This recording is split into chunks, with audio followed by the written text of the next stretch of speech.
jQuery animating contents को।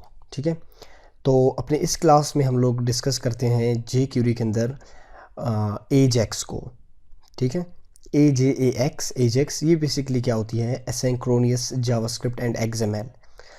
ये इसलिए ये बेसिकली तब इन्वेंट हुआ था जब लोग जीमेल पे यानी जीमेल पे काम कर रहे थे। ठीक है, जीमेल से ही ये मेथड, जब जीमेल पे लोग काम कर रहे थे सॉफ्टवेयर इंजीनियर्स वहाँ पे, तो वहाँ से ही ये इन्वेंट हुआ।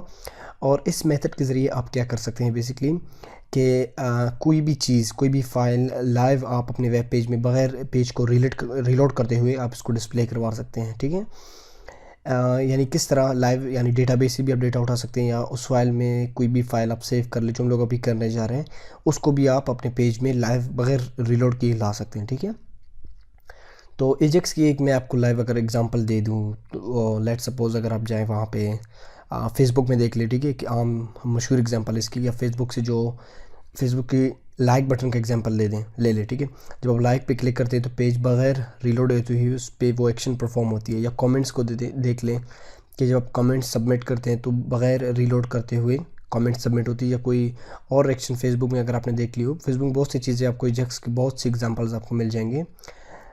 तो जैसे कि आपका कोई भी प्रोफाइल पे होवर करते हैं तो वहाँ पे एक पॉपअप ओपन होती है। ये भी बेसिकली जब डेटा उसमें आ रहा होता है वो भी अपने एजेक्स के ज़रिए से आ रहा है।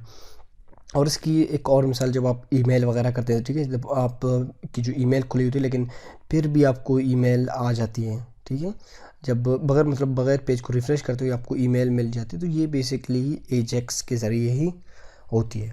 ठीक है, अच्छा, ये जो सामने आपको नज़र आ रहा है जैम्प सर्वर, ये बेसिकली मैंने इसलिए ओपन की हुई है क्योंकि असल में प्रॉब्लम ये है कि आप एजेक्स को, यानी ये अब यहाँ पे जो हम लोग काम करते हैं ना, यहाँ पे आप इसको डायरेक्टली यूज़ नहीं कर सकते। इसके लिए आपको एक सर्वर की ज़रूरत होती है। ठीक है, HTTP मेथड्स, वो फाइल नहीं बल्कि वो HTTP मेथड्स पे ही काम करती हैं।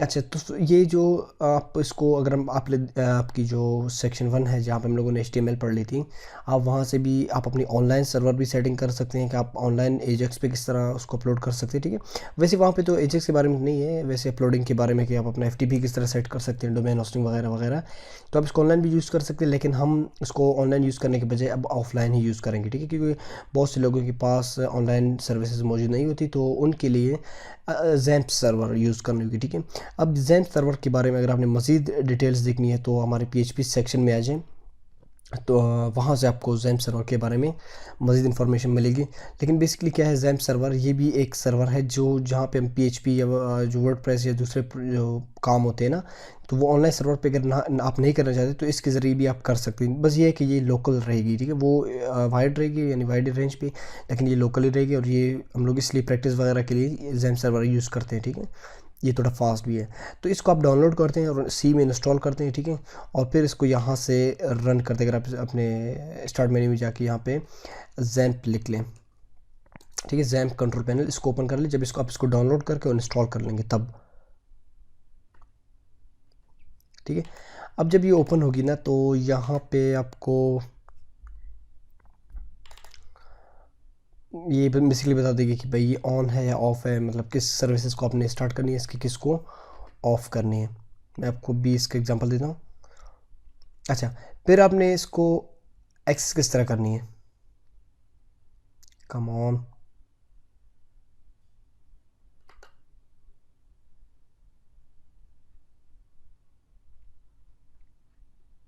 अच्छा जी, ये ओपन हो गई।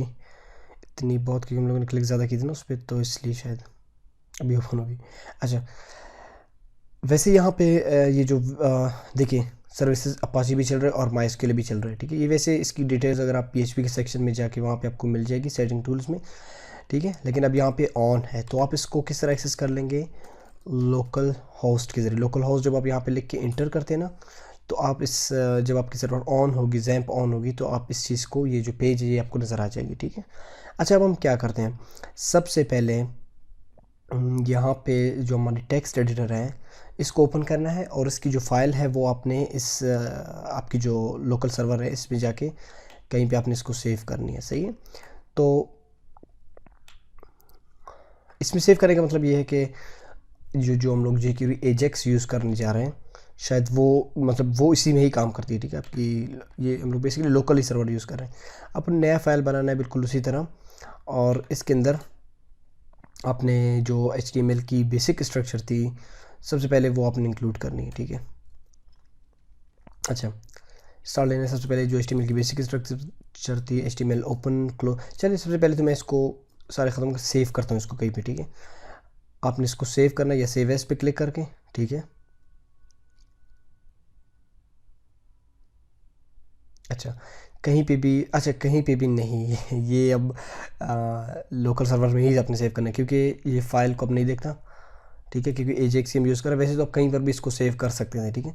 अब जब आप इसको सी में इंस्टॉल करते हैं ना, ठीक है, सी में इंस्टॉल करते हैं तो यहाँ पे आपको एक फ़ोल्डर मिल जाती है जैम्प के नाम से। इसके अंदर आपने जाना है, ठीक है, और htdocs में जाके, ठीक है, htdocs ये आपने जहन में रखनी है, क्योंकि ये PHP में हम लोग डिटेल में बताइए। लेकिन अब यहाँ पे htdocs में जाके आपने कोई भी एक फ़ोल्डर बनाना है किसी भी नाम से।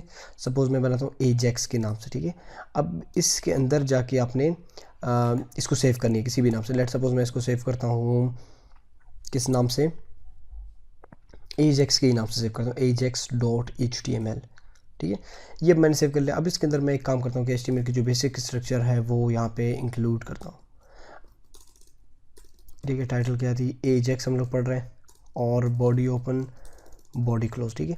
अब एक काम आपने करना है जो हम लोग jQuery में करते आ रहे हैं कि jQuery को आपने इंक्लूड करनी है, ठीक है। वो किस तरह आप कर सकते हैं, स्क्रिप्ट टैग के ज़रिए, script type text slash JavaScript, ठीक है। अब SRC आपने करनी है। अब देखिए jQuery को हम लोगों ने last time I think download की थी हम लोगों ने, ठीक है, इधर ही होगी। अच्छा, मैं यहाँ पे फाइल्स में जाके, अच्छा अब यहाँ पे डाउनलोड मैंने की थी तो बेसिकली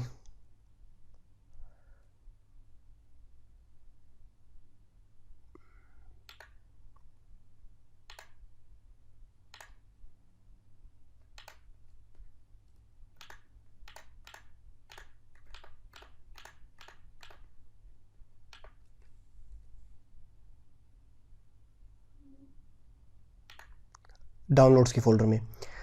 अब यहाँ से इसको मैं कॉपी करता हूँ, ठीक है, jQuery इसको कॉपी करके यहाँ पे वापस सी में जाके, जैम्प में जाके, और htdocs में जाके ajax यहाँ पे पेस्ट करती हूँ, ठीक है। और अब मैं यहाँ पे इसको ज़रा SRC jQuery क्यों नहीं आ रहा है, मैं इसको क्लोज़ करता हूँ, स्क्रिप्ट को दोबारा से करता हूँ, script type text slash JavaScript SRC, ये देखिए jQuery, ये मैंने यहाँ पे इंक्लूड कर लिया, jQuery की वो मैंने लिंक कर ली।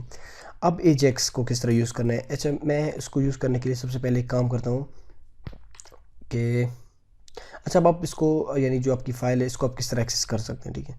इसको एक्सेस करने के लिए आपने सबसे पहले अपनी URL पे, अच्छा यहाँ पे htdocs में आपको याद है अपनी फ़ोल्डर सेव की थी, किस नाम से सेव की थी, ajax के नाम से, ठीक है। ajax को आप इंटर कर लें सिंपल, तो ये इस फाइल को रीड कर लेगा, ठीक है।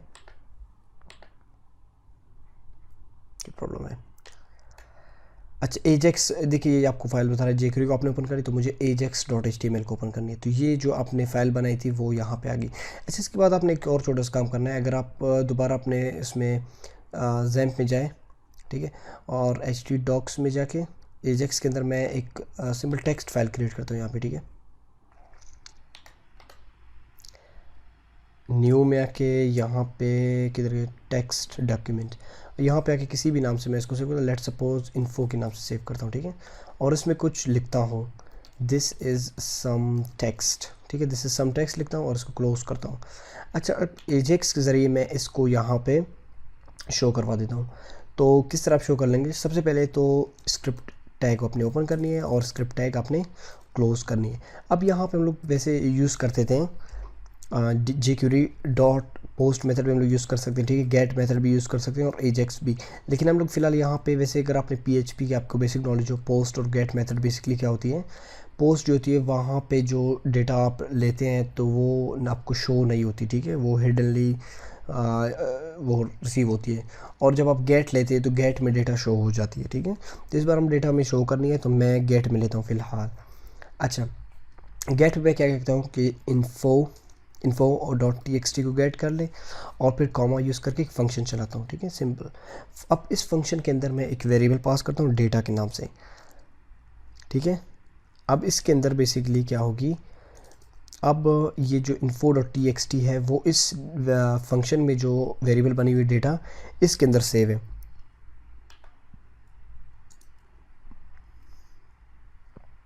अच्छा, अब मैं क्या कहता हूँ कि भाई अलर्ट कर दे इस डेटा को, अगर ये डेटा यहाँ पे आ रहा है, रिफ्रेश। अच्छा जी, हाँ, दिस इज़ सम टेक्स्ट, मतलब ये जो टेक्स्ट बेसिकली अलर्ट की जो आ रहा है वो वहीं से ही आ रहा है, इन्फो टेक्स्ट से आ रहा है, ठीक है। अगर ना आ जाए तो फिर ये शो ही नहीं होगी, ठीक है। तो ये मेथड थी। इसके अलावा इससे भी एक हम लोग दूसरा मेथड यूज़ करते हैं एजेक्स की अपनी, तो $एजेक्स कमांड आप यूज़ कर लेंगे, ठीक है। एजेक्स के अंदर फिर आपने वही info.txt और इसके बाद .done कमांड लगानी, ठीक है, कि भाई अगर ये info.txt है ये आ जाती है, डन हो जाती है, तो फंक्शन चला लें। जिसको मैं ज़रा थोड़ा इंक्रीज़ करता हूँ साइज़ में, ठीक है। फंक्शन चला लें और फंक्शन को फिर दोबारा वही मैं नाम देता हूँ कि भाई एक फंक्शन के अंदर वेरिएबल बनाता हूँ डेटा के नाम, ताकि ये जो इन्फो टेक्स्ट है वो इस डेटा में सेव हो, ठीक है। और दोबारा मैं कहता हूँ कि अगर फेल हो, ठीक है, फेल हो मतलब info.txt नहीं आ रहा हो, कोई प्रॉब्लम हो, तो मुझे जो हम लोग ये नहीं यूज़ करते स्टेटमेंट में इफ़ एल्स, तो कुछ ये इस तरह है, ठीक है। फेल हो तो अलर्ट सपोज़ मुझे दे दें couldn't get डेटा या could not get डेटा, ठीक है, could not get डेटा। और यहाँ पे अगर get होती है तो मुझे अलर्ट दे दे किस चीज़ को, वही डेटा को ही शो करवा दे। रिफ्रेश, अब ये डेटा वैसे अलर्ट में ही शो हो रहे थे, दिस इज सम टेक्स्ट, वो बेसिकली info.txt से ही आ रहे हैं। अब अगर मैं यहाँ पे जो हम लोग जावास्क्रिप्ट में, अगर आपको याद होगा इनर HTML यूज़ करते थे, तो वो jQuery में भी आप यूज़ कर सकते हैं, jQuery, ठीक है। इससे पहले आप सेलेक्टर ले लें, मैं सपोज एक खाली पी टैग लेता हूँ। अब कहता हूँ कि पी टैग की जो, वैसे हम लोग जावास्क्रिप्ट में इनर HTML कहते हैं, यहाँ पे सिर्फ डॉट आपने HTML कहनी है और इसमें ऐड कुछ नहीं करनी, बल्कि ठीक है, इसमें ऐड करना है, खाली नहीं छोड़ना है, वैसे ऐड इसमें करना है किस चीज़ को, डेटा को। इसकी जो इनर HTML होगी पी की, इसमें ये जो डेटा आ रहा है info.txt से, इसको ऐड कर ले यहाँ पे, ठीक है। अब सेव करके रिफ़्रेश करते हैं, ज़रा देखते हैं, तो ये आपके साथ आ चुकी है, ठीक है। अगर फेल होता है, सपोज़ कोई प्रॉब्लम होती है, देखिए info.txt गेट नहीं होती, तो रिफ़्रेश करके तो शायद ये आपको अलर्ट दे दे कि कुड नॉट गेट डेटा, ठीक है। तो ये बेसिकली आपके साथ एजेक्स थी, ठीक है। हम लोगों ने यूज़ की एजेक्स, सिंक्रोनियस जावास्क्रिप्ट, तो एंड XML, ठीक है। तो ये बेसिकली आपकी एजेक्स। मज़ीद आप इसको डीप में अगर इसको पढ़ ले, इसमें बहुत कुछ चीज़ें हैं, यानी आप इसमें बहुत काम कर सकते हैं, लेकिन यहाँ पे तो हम लोगों ने इसको बेसिक वो की कि आप इसको यूज़ किस तरह करते हैं, ठीक है। और इसके अलावा नेक्स्ट क्लास में, क्योंकि हम लोग एक दो लेक्चर्स के बाद हम लोग अभी एक प्रोजेक्ट बनाने जा रहे हैं, ठीक है, जो होगी फॉर्म वैलिडेशंस। तो फॉर्म वैलिडेशंस में फिर कुछ चीज़ें होंगी जिसको हम लोग रेगुलर एक्सप्रेशंस कहते हैं, ठीक है।